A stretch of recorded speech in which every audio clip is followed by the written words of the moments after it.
টাকা থাকলে নাকি বাঘের চোখ মেলে, এমন কথা নিশ্চয়ই আপনারা আগে পরে শুনেছেন। ঠিক তেমনই আজকের এই ভিডিওটি হতে চলেছে।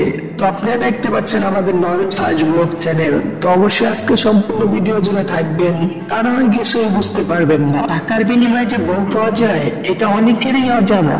হ্যাঁ, অবাক লাগলেই এটা সত্যি জানো, টাকার বিনিময়ে বউ পাওয়া যায় এটা যেন ওই দেশে একেবারেই বৈধ। এর ভিডিওটি দেখলে বুঝতে পারবেন। এই পৃথিবীতে বিভিন্ন ধরনের বাজার দেখা যায় যেখানে নানা ধরনের জিনিস বিক্রি করা হয়, আর আজকে এমন বাজারের কথা বলবো যেখানে বিক্রি করা হয় সুন্দর সুন্দর বউ।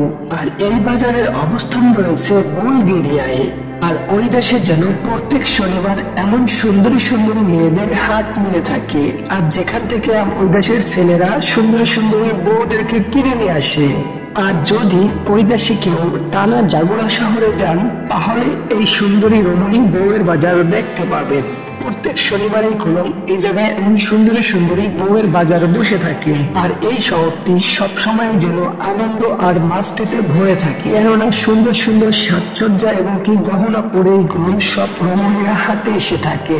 আর এর পিছনে একটি কারণ যেন আমাকে ভালো ভালো ছেলেরা চয়েস করে কিনে নেয়। আর এর পিছনে আরেকটি কাহিনী যেটা, সেটি হলো এক একজনের সাথে এক একজনের শ্বাস পর্যন্ত পাল্লা দিয়ে থাকে। আসলে কি কারণে যেন আমি ওর থেকে ভালোভাবে সেজে, যার কারণে আমি হাঁটে গেলে আমাকে অনেকেই পছন্দ করে থাকবে। যদিও রীতিমতো এই কথাটি শুনে আমাদের বাংলাদেশি যারা রয়েছে তারা হয়তো বা চমকে গিয়েছেন অনেকেই। হ্যাঁ, চমকানোর কিছুই নেই, কেননা তাদের দেশে এটা একেবারেই বৈধ।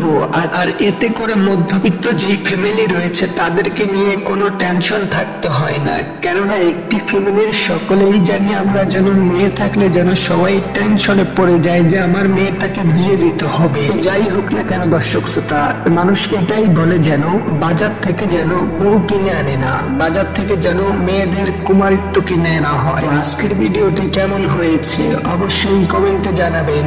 আর অবশ্যই আমাদের নেক্সট ভিডিও পাওয়ার জন্য আমাদের নয়ন ফার্স্ট ব্লগ চ্যানেলটি এখনই সাবস্ক্রাইব করে দিবেন। ভালো থাকবেন সবাই, সুস্থ থাকবেন। আল্লাহ হাফেজ।